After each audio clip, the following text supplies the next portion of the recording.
Political activist, author, linguist, Noam Chomsky is all of this and more. He's America's most outspoken critic of U.S. foreign policy and the mainstream media. Yet the New York Times has called Chomsky nothing less than the most important intellectual alive today. Over the years, his provocative views have inspired some and enraged others. Over the years, you've written about and given voice to an array of alternative views on issues as diverse as Vietnam and human rights and the role of the media. Your views traditionally tend to be a little bit more critical and outspoken, especially as it relates to U.S. foreign policy. I mean, I've got a quote here where you're saying that the United States is a violent and terrorist rogue state with no interest in the rule of law. I mean, that's pretty harsh stuff. No, it's actually mostly based on quoting official documents. Mm-hmm. So the official U.S. position has been for years, even public, that, well, Dean Acheson put it pretty clearly about 40 years ago. He said, in cases where there is a challenge to the position, prestige, and power of the United States, the propriety of a response is not a legal issue. So in other words, we do what we want where there's a challenge. And in fact, and that's been reiterated very recently. So Clinton spoke to the United Nations a few years ago, and he said that the United States will act multilaterally when it's possible, but unilaterally if we feel that it's in our interest. Mm-hmm. And just last year, the Secretary of Defense, William Cohen, reiterated that even more strongly. He said the United States will take unilateral action in matters relevant to its interest, which include such things as access to markets and resources. And the U.S. is quite happy to use violent and terrorist means to do that. But the notion of America being a violent, terrorist, rogue state, I mean, there seems to be a certain level of acquiescence to America's involvement right now. Often countries almost saying, you know, why don't you get more involved in Sierra Leone? Why don't you play your role as world leader of ensuring that you know, civil society is maintained throughout the planet? That's not the U.S. role. The U.S. does get involved very extensively. So, for example, take a look at, say, arms flow. Mm-hmm. That's a good measure of involvement. If most of the arms flow is from the United States, it's the major arms producer and exporter. There are two countries, Israel and Egypt, which are always in the lead. That has to do with domination of the Middle East, so we put them in a separate category. If we look at the rest, the results are quite interesting. So, for example, right now, the leading recipient of U.S. arms in the world happens to be Colombia. Colombia also has the worst human rights record in the hemisphere and has had it for 10 years and has been the leading recipient of U.S. arms for 10 years. That's incidentally a correlation which is pretty well established over the years. Colombia moved in first place in 1999, replacing Turkey. What about Turkey? Well, Turkey's a military ally and strategic outpost, so it always gets a fairly high level of arms. It shot up in 1984, and it stayed very high right through 1998.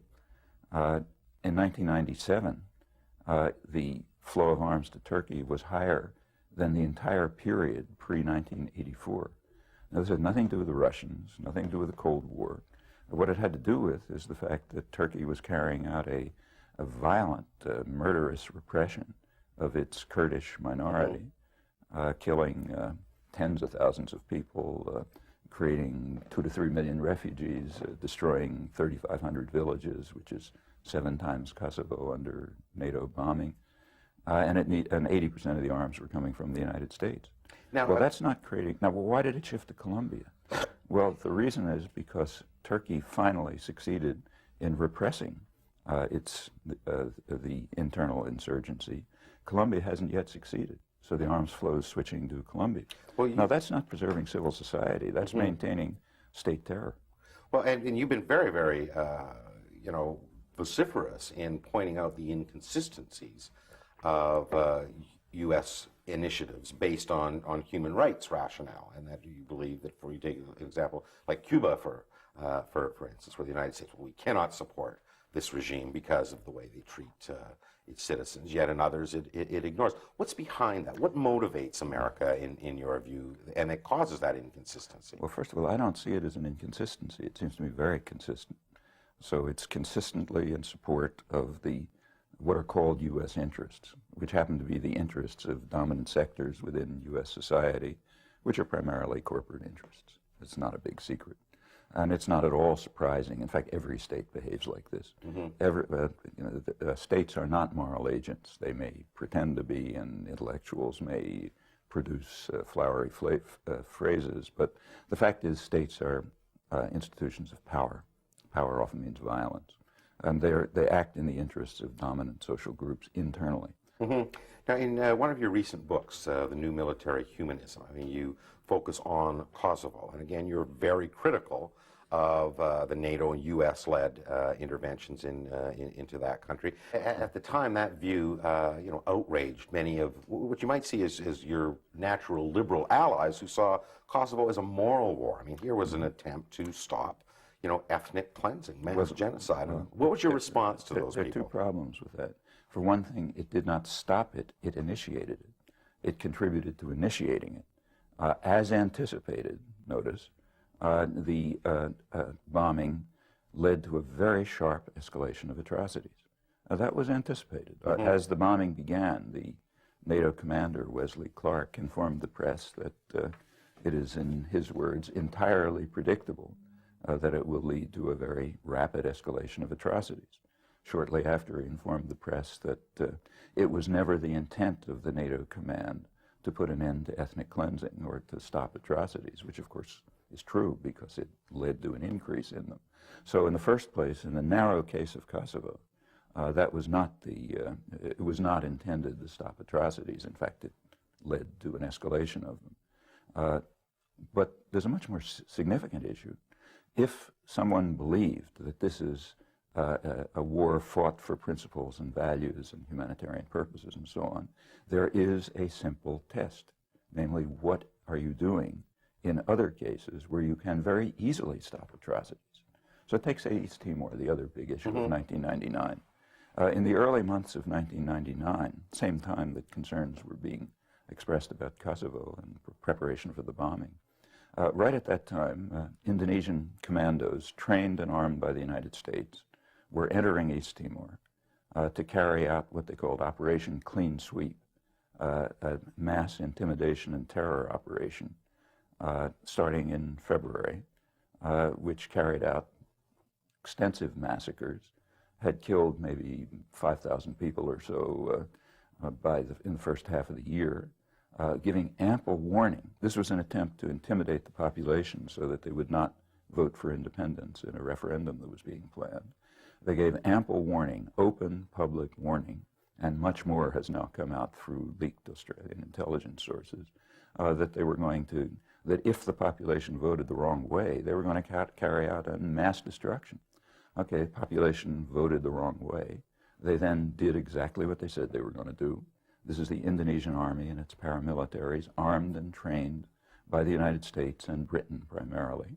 And they then expelled about 85% of the population from their homes very violently and destroyed about 70% of the country.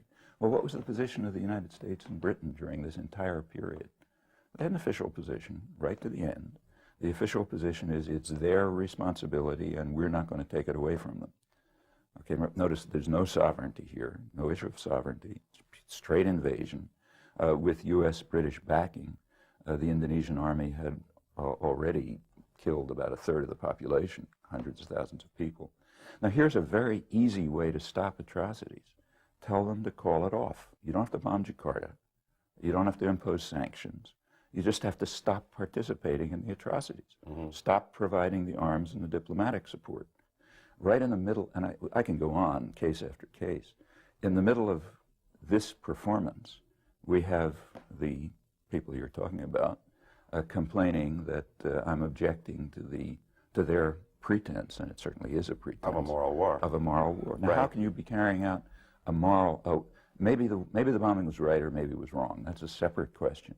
But how can you be pretending that this is a moral endeavor while at the very same time you're participating in massive atrocities which are worse than those you claim you want to stop. Well, I want to talk about even another case, because you've probably been most vocal in criticism of the bombing of northern Iraq and the ongoing sanctions in that country. What's happening in Iraq is, well, first of all, what's happening in Iraq is that sanctions are being imposed, which are destroying the country, devastating the population, and strengthening Saddam Hussein. He's not suffering. In fact, his power is greater than before. And there's not going to be an internal rebellion when people are so demoralized and devastated that they can barely survive. That's the effect of it's exactly how many people have been killed, we're not certain, but it's probably on the order of 1 million, maybe. And the country has certainly been devastated. This was a relatively developed country, and it's been reduced to one of the poorest in the world. Now, this is the effect of the sanctions. Now, why is it being done? Well, there's an official reason. It's repeated over and over again. Every UN session, every public pronouncement, what is said is the following. It said, this man, Saddam Hussein, is such a monster that we can't let him survive. Why is he a monster? Not only did he develop weapons of mass destruction, but he even used them against his own population, the ultimate atrocity. All of that is absolutely true, but it's missing a few words. It is true that he developed weapons of mass destruction and used them against his own population with our support. Those are the words that are missing. With our support. The development of weapons of mass destruction was in the 1980s. The use of the gassing of the Kurds, which is what they're referring to, was in 1988. The U.S. and Britain responded to that by increasing their support for their friend Saddam Hussein, increasing his ability to develop weapons of mass destruction, and by putting to the side, suppressing the mass murder of the Kurds. Now, that tells you something. It tells you, one thing it tells you is those can't be the reasons. They can't possibly be the reasons for the sanctions, because we were supporting him when he did these things and continued to support him. So the reason, point number one is the political leadership, and that's not just the United States and Britain, it's the Netherlands, and every Western spokesman says the same thing. They're all lying transparently. The media and other commentators who are repeating this are not telling the truth. They're omitting the crucial words, with our support, which are very crucial. If we want to find out what's happening, we have to look elsewhere. You've also been very critical about the media, and you've written extensively and given talks about how the media colludes with political leaders to both set the agenda and to maintain the status quo. Give our viewers some insight into how you believe that works. Well, first question is, does it work? And I think the answer is yes. I can't give the evidence here, but just take the cases we've been discussing and ask how much has been presented about that, and the answer is virtually nothing. How does it work? It seems to me fairly straightforward. The media are part of the system of power. In the United States, for example, let me talk about that. What are the media? They're major corporations, parts of even bigger mega corporations like General Electric and Westinghouse and so on. They, like other corporations, they produce a product and they sell it to a market. The market is advertisers, so other businesses, that's where the money comes from. The product is audiences. They sell audiences to advertisers. And for the major media, the ones that kind of set the agenda, like New York Times, Washington Post, and so on, they're selling privileged audiences. So you have major corporations selling privileged audiences to other businesses. What picture of the world do you expect to emerge from this system? Well, it's one that will reflect the interests of the sellers, the buyers, and the product. Right. You've described this process in your landmark book as manufacturing consent. Give us a current example of where you might see that happen. Well, take Turkey and Colombia.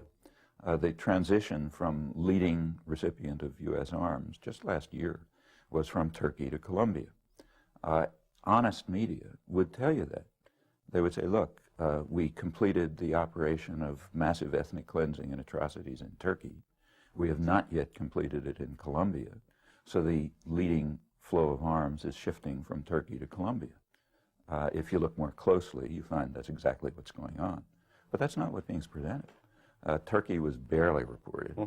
On the case of Colombia, it's reported, but under a pretext of a drug war, which can't possibly be taken seriously.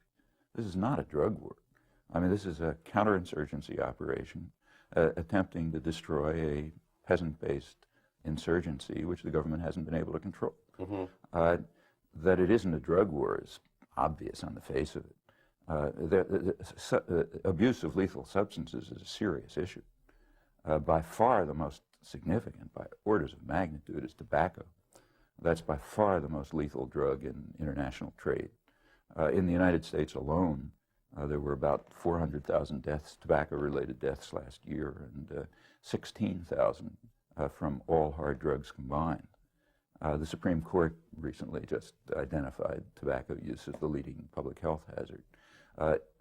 Also, it's a huge international trade matter.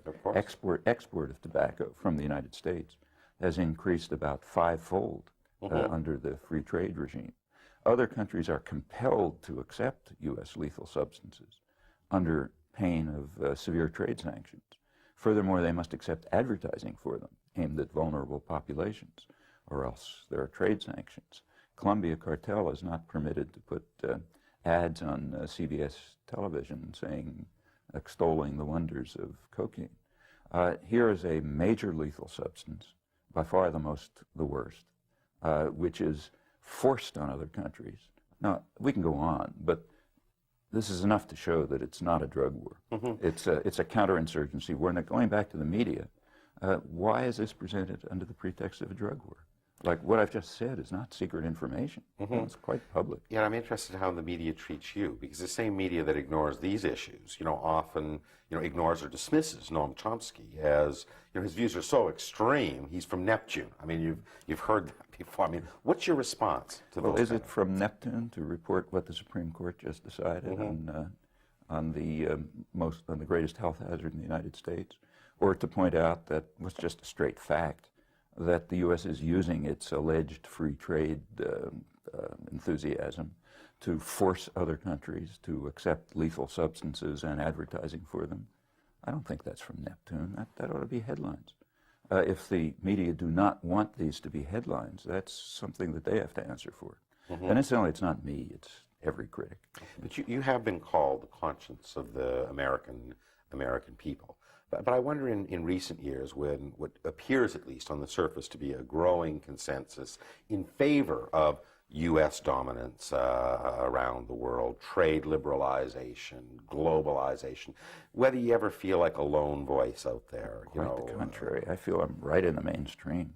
So let's take, say, what's called trade liberalization, and that's not what's happening. What's called liberalization is, in fact, a complicated interaction of liberalization and protectionism in the interests of private power, but let's call it that. Who supports this? Certainly not the world, at least not if the people of the world count. So, for example, just last month, there were meetings of it's called G77. It's the non-aligned countries, basically. They account for 80% of the world's population. They had meetings right here in the hemisphere, in Colombia and Cuba, and produced a declaration of the South Summit, in which they bitterly condemned the process of globalization as it's being carried out, not because they're against globalization, but because it's being carried out in a way which is harmful to they see it as harmful to the population of the world. They called for a reorientation, which would aim at the right of independent national development, ending of poverty. The right of development, which they prioritize, is officially opposed by the United States. They condemned what they called the so-called right of humanitarian intervention, which they consider a guise for traditional imperialism under its familiar moralistic trappings. This is 80% of the world's population. Well, I did a database check in the United States. The declaration was not reported. That's 80% of the world's population. Well, let's take the United States and Canada.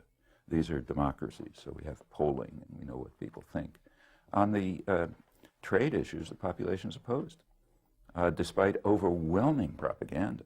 So the media are about 100% in favor of it, as is the entire corporate world, and there's very little criticism permitted. Nevertheless, on the issues, both the population of Canada and the United States have been consistently, pluralities have been consistently opposed, that is, of people who pay attention, the majority is generally opposed. That's not a marginal position, that's a position right in the center of opinion. Well, we're starting to see, growing protest against a lot of these. We're seeing visible protests. But if you looked at the poll, like at the time of NAFTA, sure, despite, in the United States, which I know better, despite, I'd say 100% enthusiastic media support, public opposition persisted and remained a plurality. Now, to take part in that opposition is not to be marginalized. In fact, it's the media who are marginalized. When you see this visible evidence of protest at the IMF, at the WTO, the OAS, do you see this as the worm kind of turning? Do you see the population starting to rise up against the status quo? I don't see the worm as turning. I see the general opposition taking a more visible form. And it's been doing that for a long time. I mean, let's take the multilateral agreement on investments, right? Where there weren't big public protests, but there was plenty of protest, actually initiated mostly in Canada. The effort was to ram this home in secret. It's a huge investor rights agreement, which they knew the public was going to be opposed to, so it was kept secret by the media, incidentally, for years. It broke through, largely because of Canadian activism, Maud Barlow and others. When it did break through, when it broke through the media self-censorship, instantly, very quickly, within a couple of months, there were protests all over the world. And the OECD, the Organization of the Rich Countries, had to back down. That's not, this is a matter of general public attitudes becoming harder to suppress. Do you see the internet as providing an alternative means to get public views and forums discussed outside of traditional media? Yeah, take, say, the multilateral agreement on investments again. I mean, the organizing for that was done mostly on the internet because it could not be done through the mainstream media. They wouldn't permit it. So it was done through the internet.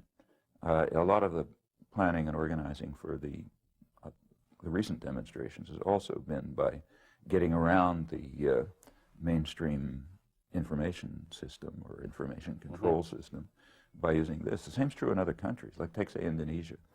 The protests against the Suharto government, it could not be done in the Indonesian press. They were done, a lot of it was done through the internet. It was an internet organizing system. And in fact, whether this will continue or not is a real matter for struggle. We know certainly what the corporations want. They don't want it to be used for information and activism.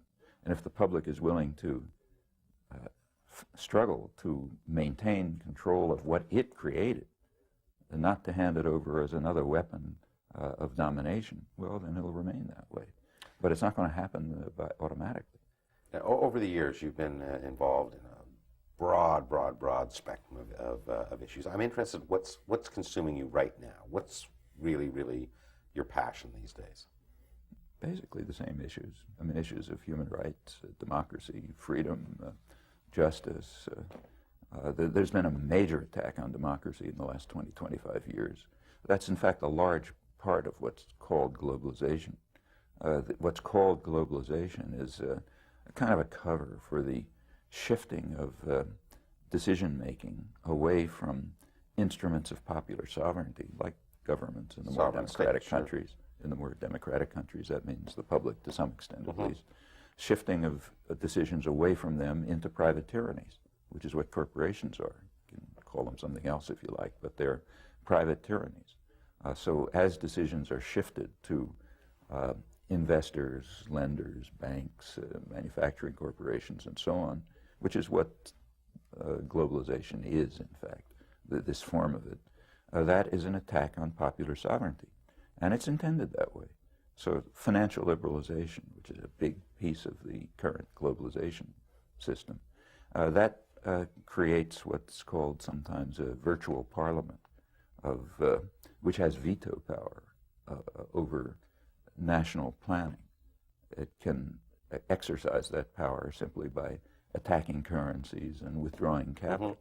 And that constrains what governments can do. And in more democratic states, that means it constrains what people can do. It means you can't carry out social and economic planning which will be aimed for the welfare of people rather than for profits. Because if you do that, there will be an attack by the virtual parliament. That's a major consequence of financial liberalization, and it is understood. Back in the 1940s, when Britain and the United States, Keynes and White, created the Bretton Woods system, it was based on stabilization of currencies and control of capital. And these were the quite explicit reasons for it. It was to allow governments to carry out national socioeconomic planning without fear of the virtual parliament. When this system was dismantled in the 70s through state initiative, United States, Canada, Britain, and others, that led to a major attack on popular democracy. That's only one example. Incidentally, this form of globalization that's been instituted also has harmed the economy. So if you look at, say, growth rates, they've been, for the less developed countries, they've been cut by about half during the last 20, 25 years. For the industrial countries, almost as much, cut by maybe a third. And the same is true of other macroeconomic statistics. In fact, what's called a fairy tale economy in the United States, a Goldilocks economy, it's a fairy tale for a very small number of people.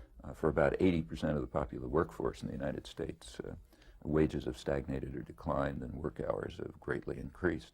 That's an unprecedented failure of the economic system, especially during a period of moderate growth in the last 10 years. These are all aspects of globalization, if you like, that of a particular form of globalization.